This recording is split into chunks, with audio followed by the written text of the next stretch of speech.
सिखों की अनेक कहानियां हमने आपको सुनाई। हमने आपको गुरु ग्रंथ साहिब जी के अनेकों रंगों के बारे में बताया, गुरु साहिबानों की जर्नी के बारे में आपको समझाया और आपको ये भी बताया कि गुरु ग्रंथ साहिब जी में भगवान कृष्ण से लेकर भगवान राम से लेकर कई सूफी संतों का जिक्र है, कईयों की वाणियां मौजूद हैं।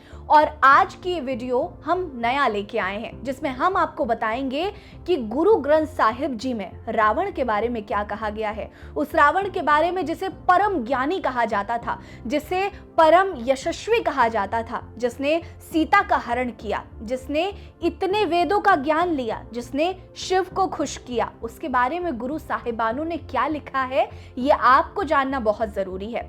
चलिए शुरू करते हैं। नमस्कार, मेरा नाम है रीटा, आप नेड्रिक पंजाब देख रहे हैं। आपको हमारी वीडियोस अगर पसंद आती हो तो लाइक करना मत भूलिएगा, चैनल सब्सक्राइब जरूर करिएगा और आप इस वीडियो को दुनिया के कौन से हिस्से से देख रहे हैं कमेंट करके जरूर बताइएगा।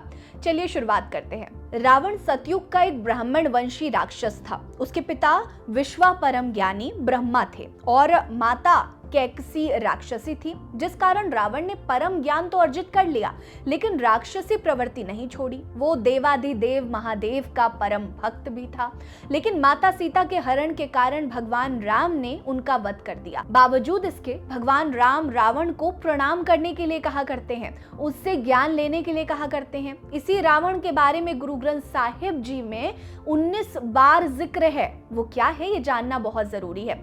सबसे पहले गुरु अर्जन देव जी ने रावण के बारे में बात की थी। उन्होंने कहा था, समन जाऊं इस प्रेम की दम की हूं होती साठ, रावण हूते सुरंक नहीं, जीनी सिर दीने काट।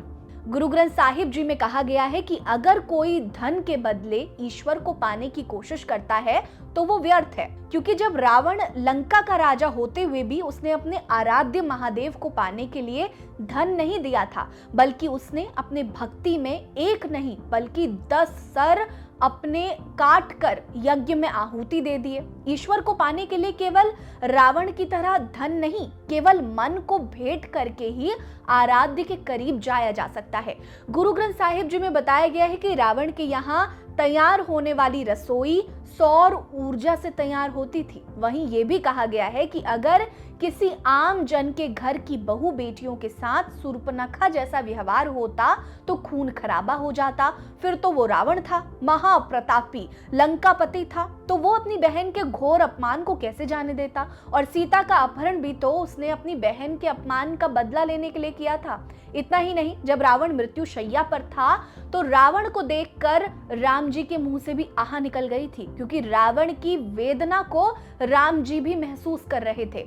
इतना ही नहीं, राम जी ने लक्ष्मण को रावण से ज्ञान लेने के लिए भेजा था, लेकिन जब लक्ष्मण उनके सिर के पास खड़े हुए तो रावण ने कुछ नहीं कहा। लक्ष्मण बड़ी नादानी से वापस लौट आए और भाई राम को सब कुछ बताया, तो राम जी ने उन्हें रावण के पैरों के पास हाथ जोड़कर खड़े रहने के लिए कहा था। तो जरा सोचिए कि जिस रावण से ज्ञान लेने के लिए भगवान श्री राम ने भी कहा था, वो भला कोई साधारण व्यक्ति कैसे हो सकता है। वहीं गुरु अर्जन देव जी ने रावण को मूर्ख कहते हुए कहा है कि केवल गुरु के अभाव के कारण वो इतना अहंकारी हो गया था, जबकि उसकी लंका लूटी गई, जलाई गई, उसके सिर काटे गए, लेकिन तब भी अहंकार कम नहीं हुआ जो उसके पतन का कारण बना। रावण ने भगवान से वर मांगा कि उसे कोई देवता या दानव, पशु पक्षी ना मार सके, लेकिन उसने मनुष्य का नाम नहीं लिया क्योंकि वो उन्हें तुच्छ समझता था। नतीजा, राम जी ने मनुष्य रूप लेकर ही रावण का वध किया।